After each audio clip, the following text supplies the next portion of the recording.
नमस्कार। चलित वर्षर एई शेष मासिक बेतार साहित्य पत्रिका साहित्य संसद को आपण को सादर स्वागत।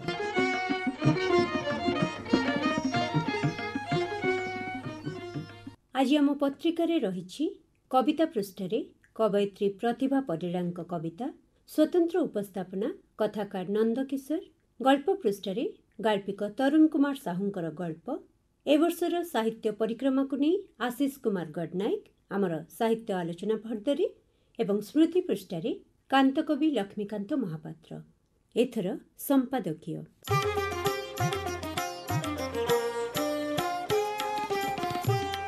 समस्त विश्व हेउछि सौंदर्यर गंताघर। समयर मृदु इंगितरे अपासरा रूप धारण करिथाय धरा। नदी ह्रद उपत्यका अरण्यानी पशु पक्षी जीव जंतु प्रत्येक एक अनन्य पुलकरे हुअंती पुलकित। मंद मलयर स्पर्शरे हुअंती विभोर। असरंती अनुभूतिर मूकसाक्षी समस्ते, किंतु ए समस्त अनुभव को आवेग को भाव को रूपायित करी एक महानंद भावरसरे उबुटुबु करिबार क्षमता केवल साहित्य मध्यरे थाए। गिरी गह्वररू झरणार झर परी भावरस केउ एक अजणा राइजरू झरी आसी थाए भावर राज्य को। तापरे से हुए प्रकाशित उज्ज्वलित असरंती अनुभूति गुड़िक रससिक्त प्राणरे सृष्टि करती अपूर्व आलोडन। भाव हुए विस्तारित एक काल खंड को अतिक्रम करी 10 दिशा को करे सुगंधित। नूतन सूर्योदय को तार प्रसारित बक्षरे करे सादर अभिनंदन।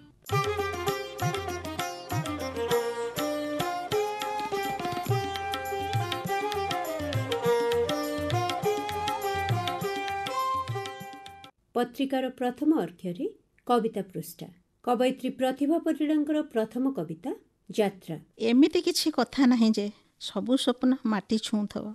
एमिति किछि कथा नाही जे सबु फुलर बास्ना महकुथिब रंग माखी तुणीरर सबुतक तीर निज निज लक्ष्य भेदुथिब। एमिति किछि कथा नाही जे सबु स्वप्न माटी छुँथिब।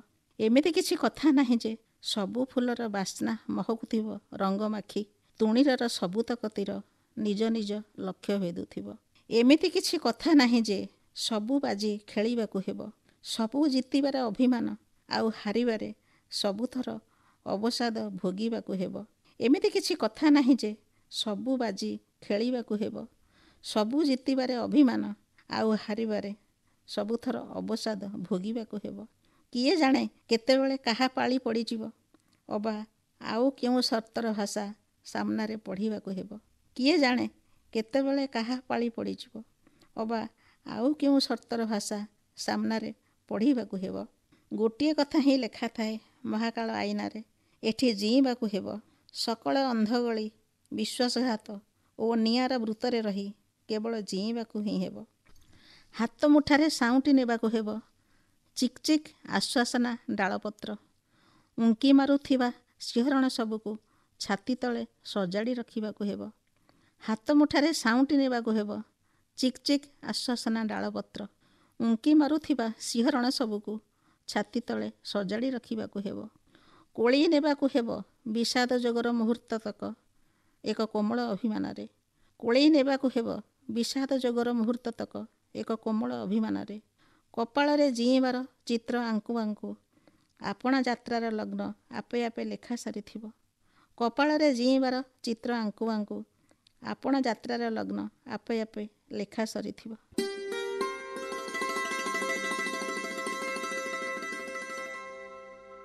कविंकर द्वितीय कविता बेलटे थाए। बेलटे थाए कि जह्न उकुटी आसिबार। बेलटे थाए कि पथर संधिरू झर खोली जिबार। पुणी बेलटे थाए कि कढ़ी मुकुली जिबार। बेलटे थाए कि बाट खोजी मिलिबार। बेलटे थाए कि बाट बणा होई झुंटी पड़िबार। बेलटे थाए कि खेत पन्हेई जिबार। पुणी बेलटे थाए कि खेत उजुड़ी जिबार। बेलटे थाए कि खेत पन्हेई जिबार। पुणी बेलटे थाए कि खेत उजुड़ी जिबार। बेलटे थाए कि आकाशरू खुशी खुशी तारा तोलिबार। बेलटे थाए कि सूर्य मुई आसिबार पुणी सूर्य बुड़ी जिबार। बेलटे थाए कि हृदयर शब्द सबु फिटी पड़िबार। ବେଳଟେ ଥାଏ କି ଗୋଟାପଣେ ଦେହ ମନରେ ମୁକ ପାଲଟି ଯିବାର। ପୁଣି ବେଳଟେ ଥାଏ କି ଆବାହନ କରୁ କରୁ ଇପ୍ସିତ ଇଚ୍ଛାମାନେ ବିଛାଡ଼ି ପଡ଼ିବାର। ବେଳଟେ ଥାଏ କି ଯଜ୍ଞବେଦୀରେ ନିଜକୁ ଆହୁତି ଦେବାର। ବେଳଟେ ଥାଏ କି ଅଧା ବାଟେ ମଣିଷଟି ଛାଇ ପାଲଟି ଯିବାର। ବେଳଟେ ଥାଏ କି ଯଜ୍ଞବେଦୀରେ ନିଜକୁ ଆହୁତି ଦେବାର। ବେଳଟେ ଥାଏ କି ଅଧା ବାଟେ ମଣିଷଟି ଛାଇ ପାଲଟି ଯିବାର। ବେଳଟେ ଥାଏ କି ପୃଥିବୀ ବିସ୍ତରି ଯିବାର। ପୁଣି ବେଳଟେ ଥାଏ କି କରୁଣା ଓ ଓଙ୍କାର ମହିମାରେ ବିଭୋର ହୋଇ ପଡ଼ିବାର। ତେବେ ବେଳଟେ ଥାଏ, ବେଳଟେ ଥାଏ, ଥାଏ ଥାଏ ସବୁ ଥାଏ। ଅହରହ ଯାତ୍ରା ଚାଲିଥାଏ, ଅହରହ ଦୃଶ୍ୟ ବଦଳୁଥାଏ।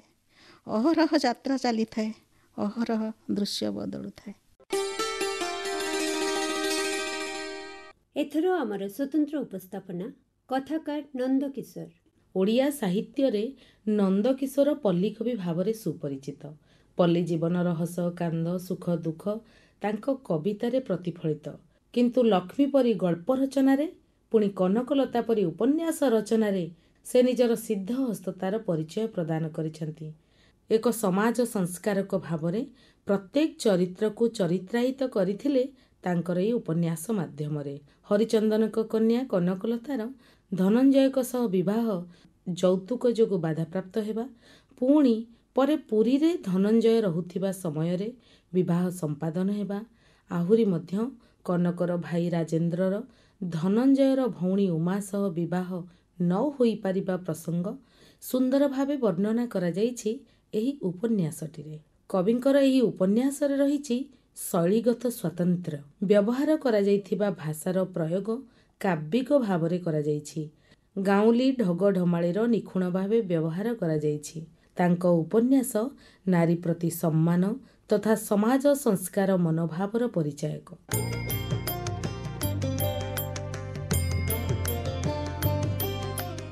ଚାଲନ୍ତୁ ଖୋଲିବା ଆଜିର ଗଳ୍ପ ପୃଷ୍ଠା। ଏଥିରେ ଗାଳ୍ପିକ ତରୁଣ କୁମାର ସାହୁଙ୍କର ଗଳ୍ପ ଫୁଲ ଓ କବିତା। ଆଲୋ ହେ, ତତେ କ'ଣ ମୁଁ ଖାଇବାକୁ ଦଉନି ନା ପିଇବାକୁ ଦଉନି?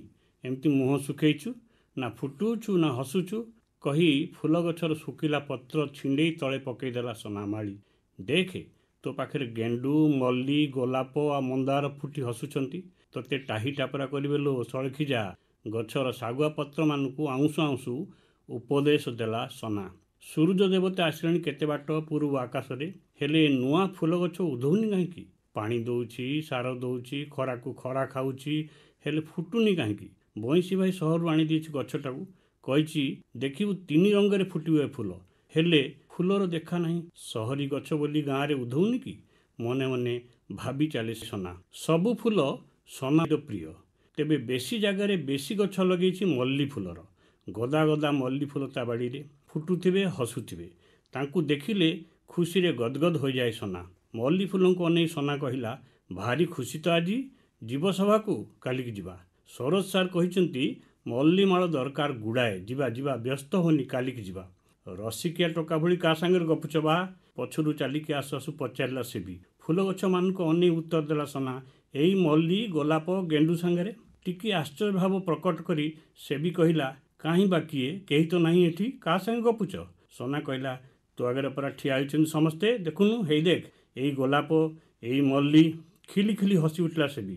କହିଲା, ଏମାନଙ୍କ ସାଙ୍ଗେ ଗପୁଛ? ତମ କଥା ବୁଝୁଛନ୍ତି ଏମାନେ? ଫୁଲ ଗୁଡ଼ାକ ପରା। ଆଲୋ ବୁଝୁଛନ୍ତି, ବେଶ ବୁଝୁଛନ୍ତି ଆଉ ହସୁଛନ୍ତି। ତୁ ଜାଣିପାରୁନୁ, ମୁଁ କିନ୍ତୁ ଠିକ୍ ଜାଣିପାରୁଛି। ଏ ମଲ୍ଲୀମାନଙ୍କୁ ଗୁନ୍ଥି ମଲ୍ଲୀ ମାଳ କରି ନେବି କାଲି। ପାଖ ସହରକୁ ଯିବି, ସେଠି ସଭା ହେବ। ହଉ, ତମେ ତମର ଗପୁଥାଅ ମଲ୍ଲୀ ଗୋଲାପ ସାଙ୍ଗରେ, ମୁଁ ଯାଉଛି ଚା ଜଳଖିଆ କରି ଆଣିବି। ସେ ବି ଚାଲିଗଲା ଘର ଭିତରକୁ। ସନା ଖାଲି ମାଳି ନୁହେଁ ବୃତ୍ତିରେ, ତାର ବଡ଼ ବାଡ଼ିରେ ଗଢ଼ିଛି ଫୁଲ ବଗିଚା। ଫୁଲ ଗଛ ଲଗାଇବା ତାର ସଉକ। ଅବଶ୍ୟ ଫୁଲ ବିକି 2 ପଇସା ରୋଜଗାର ବି କରେ। କିନ୍ତୁ ଫୁଲମାନଙ୍କୁ ଭଲ ପାଏ ପ୍ରାଣ ଭରି। ମନ୍ଦାର, ଗେଣ୍ଡୁ, ରଜନୀଗନ୍ଧା, ଗୋଲାପ, କେତକୀ ଆଉ ମଲ୍ଲୀ, ସବୁ ପ୍ରକାର ଫୁଲ ଗଛରେ ଭରା ତାର ଏଇ ବଗିଚାଟି। ସକାଳୁ ଉଠି ବୁଲି ବୁଲି ପାଣି ଦେବା, ସାର ଦେବା, ଗଛମୂଳକୁ ଦରକାର ଅନୁଯାୟୀ ଖୋଳିବା, ଶୁଖିଲା ପତ୍ରକୁ ଛିଣ୍ଡେଇବା, ଏସବୁ କାମ କରୁ କରୁ ସକାଳ 10ଟା ହୋଇଯାଏ।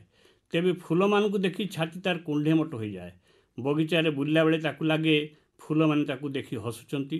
ସେ ଗପେ ସେମାନଙ୍କ ସାଙ୍ଗରେ। ତାକୁ ଲାଗେ ସେମାନେ ଶୁଣୁଛନ୍ତି ତା କଥା। ସେମାନେ ତାକୁ କିଛି କହନ୍ତି ନାହିଁ, ଖାଲି ହସନ୍ତି ଟହ ଟହ ହୋଇ ସୁନ୍ଦର ଦେଖାଯାଆନ୍ତି ହସିଲା ବେଳେ। ସନା ବଗିଚାରେ ଅନେକ ମନ୍ଦାର, ଗୋଲାପ, ଗେଣ୍ଡୁ ଆଉ ରଜନୀଗନ୍ଧା ଗଛ ଅଛନ୍ତି। ତେବେ ସବୁଠୁ ବେଶୀ ଅଛନ୍ତି ମଲ୍ଲି ଗଛ। ମଲ୍ଲି ଫୁଲ କିନ୍ତୁ ସବୁବେଳେ ଫୁଟେ ନାହିଁ। ଯେତେବେଳେ ଫୁଟେ ସନା ଛାତିରେ ଭରିଯାଏ ଆନନ୍ଦ। ମଲ୍ଲି ଫୁଲକୁ ମାଳ କରି ବିକେ ବଜାରରେ। ଥରେ ଥରେ କିନ୍ତୁ ବରାଦ ଆସେ ସଭା ପାଇଁ ମଲ୍ଲି ଫୁଲ ନେଇଯିବାକୁ। ନେଇଯାଏ ସଭାକୁ ମଲ୍ଲିମାଳ, ଭଲ ରୋଜଗାର ହୁଏ। କେତେବେଳେ ଗୋଲାପ ଫୁଲମାନଙ୍କ ଆଗରେ, କେତେବେଳେ ମନ୍ଦାର ଗଛ ଆଗରେ, ଆଉ ବେଳେବେଳେ ମାଳ ମାଳ ମଲ୍ଲି ଫୁଲଙ୍କ ଆଗରେ ଭୂଇଁ ଉପରେ ବସି ପଡ଼େ ସନା ଆଉ ଗପେ। ତାର ଗପ ଅସରନ୍ତି। ସେ ଗପେ କେମିତି ସେ ଛୋଟ ହୋଇଥିଲା ଆଉ ତାର ବାପା ମରିଗଲେ। ବୋଉ କାନ୍ଦି କାନ୍ଦି ଗଡ଼ି ଯାଇଥିଲା ସେଦିନ। ସନାର ସେମିତି ବୁଝିବା ବୟସ ହେଇନଥିଲା, କିନ୍ତୁ ବୋଉର କାନ୍ଦ ଦେଖି ସେ ବି କାନ୍ଦିଥିଲା ଜୋରରେ। ପାଖ ପଡ଼ିଶା ଦାଦା ଖୁଡ଼ିମାନେ, ମଉସା ମାଉସୀମାନେ ତାକୁ କୋଳକୁ ନେଇ ବୁଝେଇଥିଲେ, ତା ବୋଉକୁ ବୁଝେଇଥିଲେ। ବୋଉ ଭଲ ପାଉଥିଲା ତାର ଏଇ ବାଡ଼ିଟାକୁ। ବାପା ଯିବା ପରେ ବୋଉ ବାଡ଼ିକୁ ବଦଳେଇ ଦେଇଥିଲା ଫୁଲ ବଗିଚାରେ। ବୋଉ ସାଙ୍ଗରେ ମିଶି ଫୁଲ ଗଛମାନଙ୍କର ଯତ୍ନ ନେଇଥିଲା ସନା। ବୋଉ ମୂଲ ଲାଗିଗଲେ ସନା ପାଣି ଦେଉଥିଲା ଗଛମାନଙ୍କୁ, ସାର ଦେଉଥିଲା। ମୂଲ ଲାଗି ଫୁଲ ବିକି ବୋଉ ଚଳେଇ ନେଉଥିଲା ତାଙ୍କର 2 ଜଣିଆ ସଂସାର। 3ୟ ଶ୍ରେଣୀ ପର୍ଯ୍ୟନ୍ତ ପଢ଼ି ସ୍କୁଲ ପଢ଼ା ଛାଡ଼ି ଦେଇଥିଲା ସନା।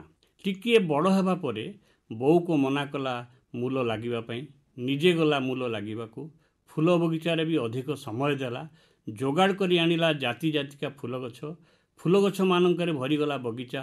ହସନ୍ତ ଫୁଲମାନଙ୍କର ଟହ ଟହ ହସରେ ସୌନ୍ଦର୍ଯ୍ୟ ବିଚ୍ଛୁରିତ ହେଲା ସାରା ବଗିଚାରେ, ସନା ଆଉ ତା ବୋଉ ହୃଦୟରେ।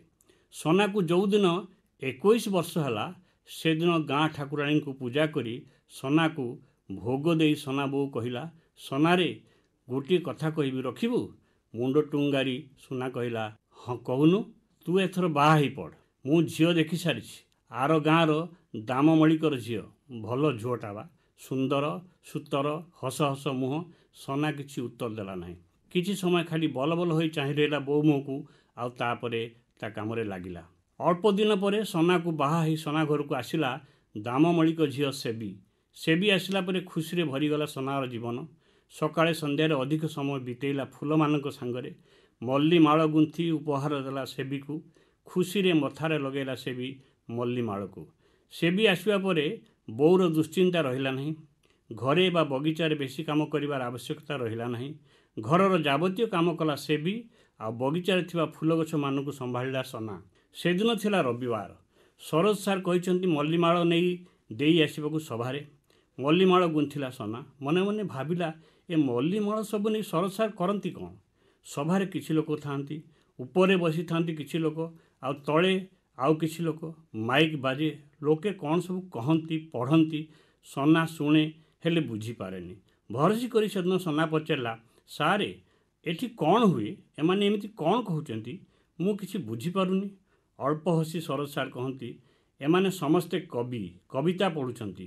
ମାଇକ୍ ଆଗରେ କବିତା ପଢ଼ୁଛନ୍ତି, ସମସ୍ତେ ଶୁଣିପାରିବେ ବୋଲି। ଅବୁଝା ଆଖିରେ କିଛି ସମୟ ଅନେଇ ସନା ପଚାରେ, ସାରେ ଏ କବିତାଟା କ'ଣ? କବିତା କହି କିଛି ସମୟ ରହିଗଲେ ସରୋଜ ସାର୍। ଭାବିଲେ, ଏ ଅଳ୍ପ ପଢ଼ୁଆ ପିଲାଟାକୁ କ'ଣ ବୁଝେଇବେ କବିତାର ଅର୍ଥ। ପଚାରିଲେ, ଆଚ୍ଛା ତୁ ତୋ ବୋଉକୁ ଭଲ ପାଉ? ସଙ୍ଗେ ସଙ୍ଗେ ସନା ଉତ୍ତର ଦେଲା, କି କଥା କହୁଛନ୍ତି ସାରେ, ମୋ ବୋଉକୁ ଭଲ ପାଇବି ନାହିଁ? ବୋଉ ମୋର ସବୁ କିଛି। ସରୋଜ ସାର୍ ପୁଣି ପଚାରିଲେ, ଆଚ୍ଛା ତୁ ବୋଉକୁ ଭଲ ପାଉ ବୋଲି ଜାଣିଲୁ କେମିତି? ସନା ନିଜ ଛାତିରେ ହାତ ରଖି କହିଲା, ମୋ ବୋଉ ପାଇଁ ମୋ ଭଲ ପାଇବା ମୋ ଛାତିରେ ଅଛି। ସରୋଜ ସାର୍ ଅଳ୍ପ ହସି କହିଲେ, ତୋ ବୋଉକୁ ଯେମିତି ତୋ ଛାତି ଭିତରୁ ଅର୍ଥାତ୍ ହୃଦୟ ଭିତରୁ ଭଲ ପାଉ, କବିମାନେ ସେମିତି ସେମାନଙ୍କର କବିତାକୁ ହୃଦୟରୁ ଭଲ ପାଆନ୍ତି। ସେମାନଙ୍କର ହୃଦୟର ଭାଷା ହିଁ କବିତା। ସେମାନଙ୍କର ହୃଦୟର ଭାଷାକୁ ହିଁ ସେମାନେ ପଢ଼ନ୍ତି କବିତା ଭାବରେ। ବୁଝା ଆଉ ଅବୁଝାର ମିଶ୍ରିତ ଉପଲବ୍ଧି ଥିଲା ସନାର। ସେ କେବଳ ମୁଣ୍ଡ ଟୁଙ୍ଗାରିଲା। ପୁଣି ଅଳ୍ପ ହସି ସରୋଜ ବାବୁ କହିଲେ, ଆଚ୍ଛା ଶୁଣ, ଆସନ୍ତା ରବିବାର ଦିନ ବଡ଼ ସଭା ହେବ। ବହୁତ ବେଶୀ ମଲ୍ଲିମାଳ ଦରକାର ହେବ। ତୁ ଆଣିପାରିବୁ ତ? ହଁ ସାରେ, ନିଶ୍ଚୟ ଆଣିବି। ଦିନ 10ଟାରେ ସଭା ହେବ, ଆଣିପାରିବୁ ତ? ହଁ ସାରେ, ମୁଁ ପାହାନ୍ତା ପୂର୍ବରୁ ଗୁନ୍ଥିଦେବି। ସଭା ଆରମ୍ଭ ହେବା ଆଗରୁ ଆଣି ପହଞ୍ଚେଇ ଦେବି। ତାପରେ ରବିବାର ସକାଳ 9ଟାରେ ସନା ପହଞ୍ଚିଲା ସଭାସ୍ଥଳରେ। ମଲ୍ଲିମାଳ ସବୁ ଦେଖି ବହୁତ ଖୁସି ହେଲେ ସରୋଜ ସାର୍। ହିସାବ କରି ଟଙ୍କା ବଢ଼େଇ ଦେଲେ ତା ହାତକୁ। ଟଙ୍କା ହାତରେ ଧରି ସନା କହିଲା, ସାରେ କଥାଟିଏ କହିବି? ସରୋଜ ସାର୍ କହିଲେ, ହଁ କହୁନୁ। ସନା କହିଲା, ସାରେ ଏଇ ମାଳଗୁଡ଼ିକ ମୋର କବିତା। ମୋ ଛାତି ଭିତର ଅନେକ କଥା ଏମାନଙ୍କୁ ଶୁଣେଇଛି। ଯାଉ ଯାଉ ଅଟକିଗଲେ ଶରତ ସାର୍। ସନାର ମୁହଁକୁ କିଛି ସମୟ ଅନେଇ ଦେଇ ଭାବିଲେ, ଅପାଠୁଆ ହେଲେ କ'ଣ ହେବ, କବିତାକୁ ଠିକ୍ ବୁଝିଛି।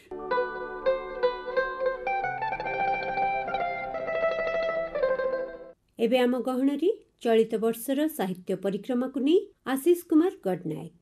ଲେଖକ ସଲମାନ ରଶଦି ଏକଦା ଲେଖିଥିଲେ, କାହାଣୀମାନେ ପୃଥିବୀକୁ ରୂପ ଦେଇଛନ୍ତି। ଯେଉଁମାନେ ଶକ୍ତିଶାଳୀ କାହାଣୀ କହିପାରିଛନ୍ତି ସେଇମାନେ ହିଁ ଏ ପୃଥିବୀର ରୂପକାର। 2024 ବର୍ଷ ଭିତରେ ବିଶ୍ୱ ମଣିଷ ବିଭିନ୍ନ ଅନୁଭବ ଭିତର ଦେଇ ଗତି କରିଛି। ଭାରତ, ଆମେରିକା ଓ ଅନ୍ୟ ଅନେକ ପ୍ରମୁଖ ଦେଶରେ ନିର୍ବାଚନ, ମଧ୍ୟପ୍ରାଚ୍ୟରେ ଯୁଦ୍ଧ, ଆତଙ୍କ, ଦକ୍ଷିଣ ଚୀନ ସାଗରରେ ବଢ଼ୁଥିବା ଅଶାନ୍ତି, ଆହୁରି କେତେ କ'ଣ। ଏସବୁ କୋଳାହଳରୁ ଟିକେ ଶାନ୍ତି ପ୍ରଦାନ କରିବା ସହିତ ଏହାକୁ ନିଜ ବାଗରେ ପ୍ରତିଫଳିତ କରି ଭବିଷ୍ୟତ ପାଇଁ ଲିପିବଦ୍ଧ କରିବା ଲାଗି ବିଶ୍ୱ ସାହିତ୍ୟ ବହୁ ସୁଯୋଗ ପାଇଛି। ଏ ବର୍ଷ ଅର୍ଥନୈତିକ ଆଶା ଆଶଙ୍କା ଓ ଜଳବାୟୁ ପରିବର୍ତ୍ତନ ଜନିତ ବିନାଶ ଲୀଳା ମଧ୍ୟ ଆମ ଧୈର୍ଯ୍ୟର ପରୀକ୍ଷା ନେଇଥିଲା। ସାହିତ୍ୟ ଏସବୁ ଅଡ଼ୁଆପଣର ଏକ କଳାତ୍ମକ ପ୍ରତିଫଳନ ହେବା ସହିତ ସମବେଦନା ଓ ଆଲୋଚନାର ମାଧ୍ୟମ ସାଜିଥିଲା। କେହି କେହି ନ ମାନିଲେ ବି ନୋବେଲ ପୁରସ୍କାର ସାହିତ୍ୟ ସମେତ ଅଧିକାଂଶ ବିଭାଗରେ ବିଶ୍ୱର ସର୍ବୋଚ୍ଚ ସ୍ୱୀକୃତି। ତେଣୁ କୌଣସି ବର୍ଷର ସାହିତ୍ୟିକ କାର୍ଯ୍ୟକଳାପର ଆଲୋଚନା ବେଳେ ବର୍ଷର ସାହିତ୍ୟ ନୋବେଲ ପୁରସ୍କାର ବିଜେତାଙ୍କ ନାଁ ସର୍ବାଗ୍ରେ ଆସିବା ସ୍ୱାଭାବିକ। 2024ରେ ସାହିତ୍ୟରେ ନୋବେଲ ପୁରସ୍କାର ଲାଭ କରିଛନ୍ତି ଦକ୍ଷିଣ କୋରିଆର ଲେଖିକା ହାନ୍ କାଙ୍ଗ। ତୀବ୍ର କବିତାମୟ କାଙ୍ଗଙ୍କ କାହାଣୀ ଐତିହାସିକ ମାନସିକ ସଂଘାତକୁ ସାମ୍ନା କରିବା ସହିତ ମଣିଷ ଜୀବନର କ୍ଷଣଭଙ୍ଗୁରତା ଭିତରକୁ ନିରେଖି ଦେଖେ, ଯାହାକୁ ସାରା ବିଶ୍ୱର ପାଠକମାନେ ଅନୁଭବ କରି ଆସୁଛନ୍ତି। ବିଶ୍ୱ ସାହିତ୍ୟର ଏହି ସର୍ବୋଚ୍ଚ ପୁରସ୍କାର ପାଇବାରେ କାଙ୍ଗ ହେଉଛନ୍ତି ଏସିଆର ପ୍ରଥମ ଲେଖିକା।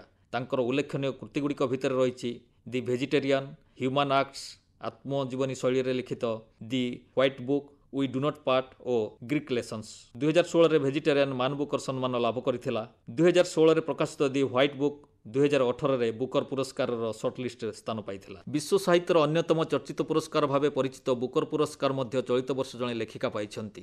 ସେ ହେଉଛନ୍ତି ବ୍ରିଟିଶ ଲେଖିକା ସାମନ୍ଥା ହାର୍ଭେ। ଏକ ସ୍ପେସ୍ ଷ୍ଟେସନର ଜୀବନ ଉପରେ ଆଧାରିତ ତାଙ୍କ ଉପନ୍ୟାସ ଅର୍ବିଟାଲ ପାଇଁ ସାମନ୍ଥା ଏ ସମ୍ମାନ ଲାଭ କରିଛନ୍ତି। ପୃଥିବୀକୁ ପ୍ରଦକ୍ଷିଣ କରୁଥିବା ସେହି ସ୍ପେସ୍ ଷ୍ଟେସନ ଭିତରେ ରହୁଥିବା 6 ଜଣ ମହାକାଶଚାରୀଙ୍କ ଅନୁଭବକୁ ନେଇ ଏହି ଉପନ୍ୟାସଟି ଲେଖା ହୋଇଛି। ଲେଖିକା ଏହାକୁ କୋଭିଡ୍ ଲକଡାଉନ୍ ସମୟରେ ଲେଖିଥିଲେ ବୋଲି କହନ୍ତି। ଏଥର ଏହି ପୁରସ୍କାର ପାଇଁ ବିଶ୍ୱର ବିଭିନ୍ନ କୋଣରୁ 156ଟି ଉପନ୍ୟାସ ଦାଖଲ ହୋଇଥିଲା। ଶେଷରେ 6ଟି ଉପନ୍ୟାସ ସର୍ଟଲିଷ୍ଟରେ ସ୍ଥାନ ପାଇଥିଲା। ଗୋଟିଏ ଉଲ୍ଲେଖନୀୟ କଥା ହେଉଛି, ଏହି 6ଟି ଉପନ୍ୟାସ ଭିତରୁ 5ଟି ଥିଲା ଲେଖିକାମାନଙ୍କର। ଅନ୍ୟ ଶବ୍ଦରେ କହିଲେ, ଏଥର ବୁକର ସର୍ଟଲିଷ୍ଟରେ ସ୍ଥାନ ପାଇଥିବା 6 ଜଣଙ୍କ ଭିତରୁ 5 ଜଣ ଥିଲେ ମହିଳା। ବୁକର ପୁରସ୍କାରର 55 ବର୍ଷର ଇତିହାସ ଭିତରେ ମହିଳାମାନଙ୍କର ଏଭଳି ଆଧିପତ୍ୟ ପ୍ରଥମ ଥର ପାଇଁ ଘଟିଥିଲା। ହାନ୍ କାଙ୍ଗଙ୍କ ନୋବେଲ ବିଜୟ ସହିତ ଏ ବର୍ଷ ବୁକର ସର୍ଟଲିଷ୍ଟରେ ସ୍ଥାନ ପାଇଥିବା 6 ଜଣଙ୍କ ଭିତରୁ 5 ଜଣ ମହିଳା ରହିବା ଏବଂ ଶେଷରେ ଜଣେ ମହିଳା ହିଁ ବିଜେତା ହେବା ମହିଳା ସଶକ୍ତିକରଣର ଏକ ଚମତ୍କାର ଉଦାହରଣ କହିଲେ ଭୁଲ ହେବନି। ଭାରତୀୟ ସାହିତ୍ୟକୁ ଦେଖିଲେ ଜ୍ଞାନପୀଠ ପୁରସ୍କାର ଭାରତୀୟ ସାହିତ୍ୟର ସର୍ବୋଚ୍ଚ ସମ୍ମାନ ଭାବେ ସ୍ୱୀକୃତ। 2024ରେ ଘୋଷଣା କରାଯାଇଥିଲା 2023 ବର୍ଷର ଜ୍ଞାନପୀଠ ପୁରସ୍କାର ବିଜେତାଙ୍କର ନାଁ। ସେହି ବର୍ଷ ପାଇଁ 2ଟି ଭାରତୀୟ ଭାଷାର 2 ଜଣ ପ୍ରଖ୍ୟାତ ଲେଖକଙ୍କୁ ମନୋନୀତ କରାଯାଇଥିଲା। ସେମାନେ ହେଉଛନ୍ତି ସଂସ୍କୃତରେ ଜଗତଗୁରୁ ରାମଭଦ୍ରାଚାର୍ଯ୍ୟ ଏବଂ ଉର୍ଦ୍ଦୁରେ ସମ୍ପୁରନ ସିଂ କାର୍ଲା ଓରଫ ବହୁ ଲୋକପ୍ରିୟ ଲେଖକ ଗୁଲଜାର। 22ଟି ଭାଷା ଜାଣିଥିବା ଜଗତଗୁରୁ ରାମଭଦ୍ରାଚାର୍ଯ୍ୟ ଜଣେ ଆଶ୍ଚର୍ଯ୍ୟ ମଣିଷ। ଚିତ୍ରକୂଟର ତୁଳସୀ ପୀଠର ସଂସ୍ଥାପକ ଏହି ଲେଖକ, ଶିକ୍ଷକ ଓ ଧର୍ମଗୁରୁ। ପ୍ରାୟ 240ଟି ବହିର ଲେଖକ, ଯାହା ଭିତରେ ରହିଛି 4ଟି ପୁରାଣ। ତାଙ୍କର ପ୍ରକୃତ ନାଁ ହେଉଛି ଗିରିଧର ମିଶ୍ର। 1982 ମସିହାରୁ ସେ ରାମାନନ୍ଦ ସମ୍ପ୍ରଦାୟର ଜଗତଗୁରୁ ରାମଭଦ୍ରାଚାର୍ଯ୍ୟ ପଦରେ ରହିଛନ୍ତି। 2015 ମସିହାରେ ସେ ପଦ୍ମଭୂଷଣ ସମ୍ମାନ ପାଇଥିଲେ। ଅନ୍ୟପକ୍ଷରେ ହିନ୍ଦୀ ସିନେମା ଜଗତର ଜଣାଶୁଣା ଓ ସମ୍ମାନିତ ବ୍ୟକ୍ତିତ୍ୱ ଗୁଲଜାର ଚଳିତ ସମୟର ଜଣେ ଅଗ୍ରଗଣ୍ୟ ଉର୍ଦ୍ଦୁ କବି ଭାବରେ ସ୍ୱୀକୃତ। ଫିଲ୍ମ ପାଇଁ ସେ କେବଳ ଗୀତ ଲେଖିନାହାନ୍ତି, କାହାଣୀକାର, ସଂଳାପକାର ଭାବେ ମଧ୍ୟ କାମ କରିଛନ୍ତି। ସେ ଅଳ୍ପ କିଛି ଫିଲ୍ମର ନିର୍ଦ୍ଦେଶନା ମଧ୍ୟ ଦେଇଛନ୍ତି। ଉଲ୍ଲେଖନୀୟ କଥା ହେଉଛି, ଗୁଲଜାର 2002 ମସିହାରେ ତାଙ୍କର ଗଳ୍ପ ସଂକଳନ ଧୂଆଁ ପାଇଁ କେନ୍ଦ୍ର ସାହିତ୍ୟ ଏକାଡେମୀ ପୁରସ୍କାର ପାଇଥିଲେ। ସେ ପ୍ରାୟ 5 ଥର ଜାତୀୟ ପୁରସ୍କାର ପାଇବା ସହିତ 2004ରେ ପଦ୍ମଭୂଷଣ ସମ୍ମାନ ପାଇଥିଲେ। 2013ରେ ଭାରତୀୟ ସିନେମାର ସବୁଠୁ ବଡ଼ ସମ୍ମାନ ଭାବେ ପରିଚିତ ଦାଦା ସାହେବ ଫାଲକେ ପୁରସ୍କାର ମଧ୍ୟ ସେ ପାଇଛନ୍ତି। ବହୁ ଚର୍ଚ୍ଚିତ ଓ ପୁରସ୍କୃତ ଇଂରାଜୀ ଫିଲ୍ମ ସ୍ଲମ୍ଡଗ୍ ମିଲିୟନେୟରରେ ଥିବା ଗୁଲଜାରଙ୍କ ଲିଖିତ ଜୟ ହୋ ଗୀତଟି 2009ରେ ଅସ୍କାର ଏବଂ 2010ରେ ଗ୍ରାମୀ ପୁରସ୍କାର ପାଇଥିଲା। ଚଳିତ ବର୍ଷ ମଧ୍ୟ ଘୋଷିତ ହୋଇଥିଲା ଭାରତୀୟ ସାହିତ୍ୟର ଅନ୍ୟତମ ବଡ଼ ପୁରସ୍କାର ସରସ୍ୱତୀ ସମ୍ମାନର 2023 ବର୍ଷର ବିଜେତାଙ୍କ ନାମ। 2023 ପାଇଁ ସରସ୍ୱତୀ ସମ୍ମାନ ପାଇଛନ୍ତି ବିଖ୍ୟାତ ମାଲୟାଲମ କବି ତଥା କଥାକାର ପ୍ରଭା ବର୍ମା। କାବ୍ୟରେ ଲେଖାଯାଇଥିବା ତାଙ୍କ ଉପନ୍ୟାସ ରୌଦ୍ର ସାତ୍ୱିକମ୍ ପାଇଁ ସେ ଏହି ପୁରସ୍କାର ପାଇଁ ଯୋଗ୍ୟ ବିବେଚିତ ହୋଇଛନ୍ତି। ପୂର୍ବରୁ କେନ୍ଦ୍ର ସାହିତ୍ୟ ଏକାଡେମୀ ପୁରସ୍କାର ପାଇସାରିଥିବା ଶ୍ରୀ ବର୍ମା ତାଙ୍କ ଗୀତ ପାଇଁ ଏକାଧିକ ଥର ଫିଲ୍ମଫେୟାର ପୁରସ୍କାର ସମେତ ରାଜ୍ୟ ଚଳଚ୍ଚିତ୍ର ପୁରସ୍କାର ପାଇଛନ୍ତି। 2024ର ଓଡ଼ିଆ ସାହିତ୍ୟ କଥା ଆଲୋଚନା କଲେ ପ୍ରଥମେ ଆସିବ କେନ୍ଦ୍ର ସାହିତ୍ୟ ଏକାଡେମୀ ପୁରସ୍କାର ପ୍ରସଙ୍ଗ। ଚଳିତ ବର୍ଷ ଅର୍ଥାତ୍ 2024 ବର୍ଷ ପାଇଁ କେନ୍ଦ୍ର ସାହିତ୍ୟ ଏକାଡେମୀର ମୁଖ୍ୟ ପୁରସ୍କାର ଓ ଅନୁବାଦ ପୁରସ୍କାର ଏଯାଏ ଘୋଷଣା ହୋଇନାହିଁ। ଆଶା କରାଯାଏ ଏହି ଡିସେମ୍ବର ମାସର ଶେଷ ସପ୍ତାହରେ ତାହା ଘୋଷଣା କରାଯିବ। ତେବେ ଏହି ବର୍ଷ 2023ର ବିଜେତାମାନଙ୍କୁ ପୁରସ୍କାର ପ୍ରଦାନ କରାଯାଇଛି, ତେଣୁ ସେ ସମ୍ପର୍କରେ ସଂକ୍ଷେପରେ ସୂଚନା ଦେବା ଉଚିତ ହେବ।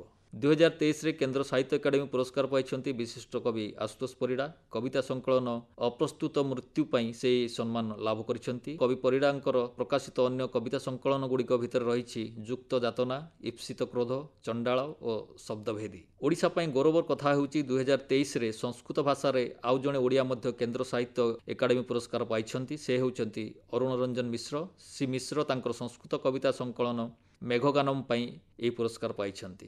ସେହିପରି 2023 ବର୍ଷ ପାଇଁ 2 ଜଣ ଓଡ଼ିଆ ଅନୁବାଦରେ ମଧ୍ୟ କେନ୍ଦ୍ର ସାହିତ୍ୟ ଏକାଡେମୀ ପୁରସ୍କାର ପାଇଛନ୍ତି। ପ୍ରସିଦ୍ଧ ତେଲୁଗୁ କଥାକାର ନେଲ୍ଲୁରି କେଶବ ସ୍ୱାମୀଙ୍କ ଶ୍ରେଷ୍ଠ ଗଳ୍ପ ପାଇଁ ବଙ୍ଗାଳୀ ନନ୍ଦ ଏହି ପୁରସ୍କାର ପାଇଛନ୍ତି। ସେହିପରି ପ୍ରସିଦ୍ଧ କଥାକାର ମନୋଜ ଦାସଙ୍କ ଉପନ୍ୟାସ ଅମୃତ ଫଳର ସଂସ୍କୃତ ଅନୁବାଦ ଅମୃତ ଫଲମ ପାଇଁ ଗୋପବନ୍ଧୁ ମିଶ୍ର ଅନୁବାଦ ପୁରସ୍କାର ପାଇଛନ୍ତି। 2024 ବର୍ଷରେ ଯୁବ ଲେଖକମାନଙ୍କୁ ଉତ୍ସାହିତ କରିବା ଲାଗି କେନ୍ଦ୍ର ସାହିତ୍ୟ ଏକାଡେମୀ ତରଫରୁ ଦିଆଯାଉଥିବା ଯୁବ ପୁରସ୍କାର ଓ ଶିଶୁ ସାହିତ୍ୟ ପାଇଁ ଦିଆଯାଉଥିବା ବାଲ ପୁରସ୍କାର ପ୍ରଦାନ କରାଯାଇଛି।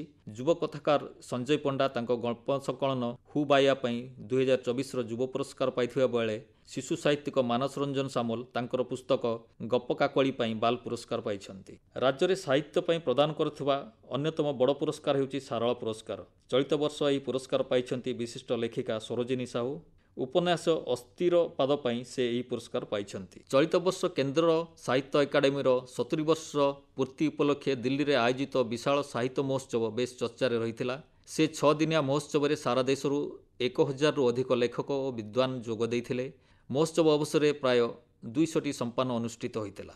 ସେହିପରି ରାଜ୍ୟ ସରକାରଙ୍କ ସଂସ୍କୃତି ବିଭାଗ ପକ୍ଷରୁ ଭୁବନେଶ୍ୱରରେ ପ୍ରଥମ ବିଶ୍ୱ ଓଡ଼ିଆ ଭାଷା ସମ୍ମିଳନୀ ବିଶାଳ ଆକାର ଓ ଜାକଜମକରେ ଅନୁଷ୍ଠିତ ହୋଇଛି। ସେଥିରେ ବିଶିଷ୍ଟ ଭାଷାବିତ୍ ଦେବୀପ୍ରସନ୍ନ ପଟ୍ଟନାୟକଙ୍କୁ ପ୍ରଥମ ବିଶ୍ୱ ଓଡ଼ିଆ ଭାଷା ସମ୍ମାନ ପ୍ରଦାନ କରାଯାଇଥିଲା।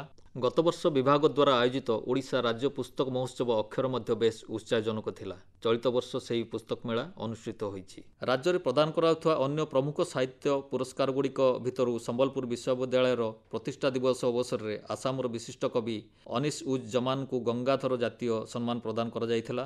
ସେହିପରି ଲେଖିକା ଦମୟନ୍ତୀ ବେଶ୍ରା ଉତ୍କଳ ଭାରତୀ କୁନ୍ତଳା କୁମାରୀ ସମ୍ମାନ, ଅର୍ଚ୍ଚନା ନାୟକ ସାହିତ୍ୟ ଭାରତୀ ସମ୍ମାନ ଓ ଶାନ୍ତନୁ କୁମାର ଆଚାର୍ଯ୍ୟ ଉତ୍କଳ ରତ୍ନ ସମ୍ମାନ ପାଇଁ ମନୋନୀତ ହୋଇଥିଲେ। ଅନ୍ୟପକ୍ଷରେ ଚଳିତ ବର୍ଷ ଆମେ କେତେଜଣ ବିଶିଷ୍ଟ ଓଡ଼ିଆ ସାହିତ୍ୟିକଙ୍କୁ ହରାଇଛୁ। ସେମାନଙ୍କ ମଧ୍ୟରେ ଅଛନ୍ତି କଥାକାର ସାତକୋଡ଼ି ହୋତା, କବି ନାଟ୍ୟକାର ହରିହର ମିଶ୍ର, କବି ସୁନୀଲ କୁମାର ପୃଷ୍ଟି, ସ୍ତମ୍ଭକାର ପ୍ରାବନ୍ଧିକ ପାବକ କାନୁନଗୋ ତଥା ଲେଖକ ବିଜୟିନୀ ଦାସ।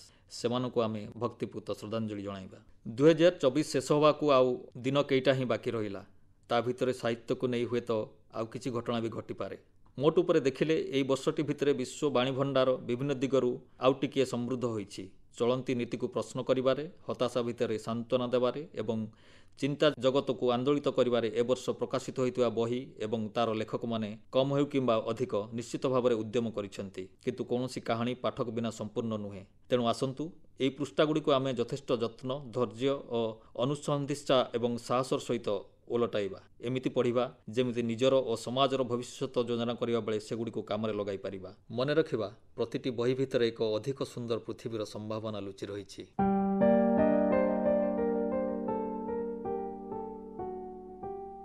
ଏଥର ସ୍ମୃତି ପୃଷ୍ଠା। ସ୍ମୃତି ପୃଷ୍ଠାରେ ଏ ମାସର ସୃଜନ ସାଧକ କାନ୍ତକବି ଲକ୍ଷ୍ମୀକାନ୍ତ ମହାପାତ୍ର।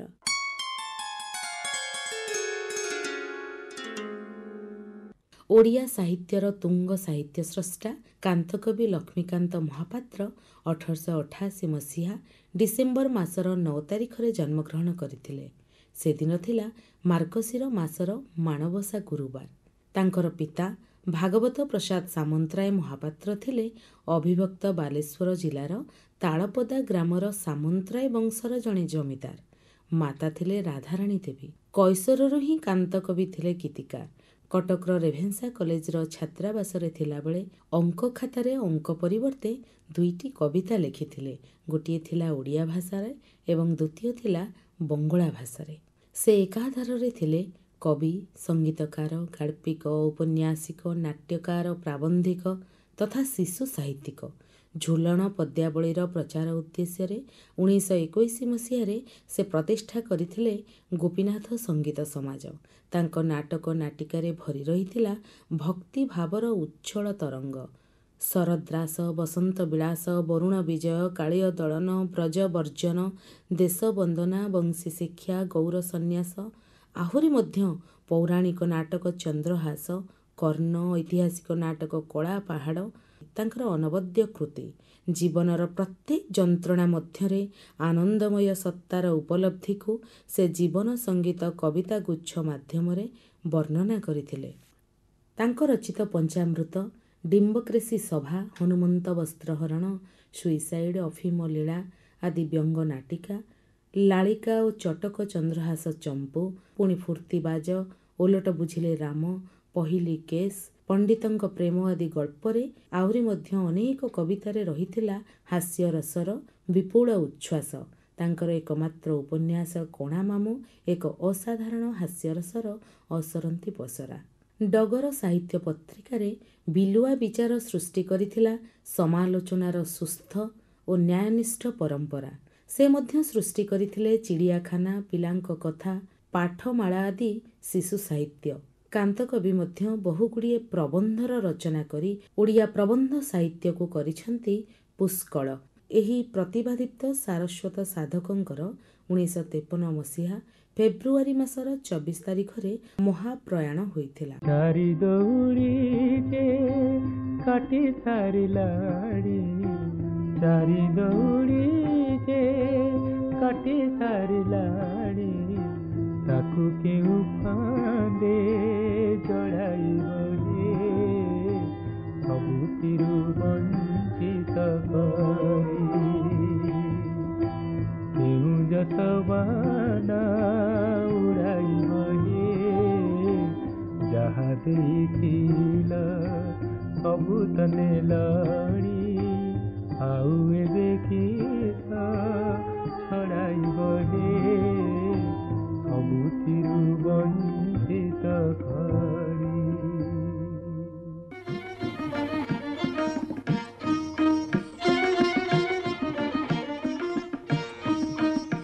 ଶ୍ରୋତା ବନ୍ଧୁ, ଏଇଠି ଶେଷ କରୁଛୁ ଏ ମାସର ତଥା ଏଇ ବର୍ଷର ଶେଷ ବେତାର ସାହିତ୍ୟ ପତ୍ରିକା ସାହିତ୍ୟ ସଂସଦ। ନମସ୍କାର।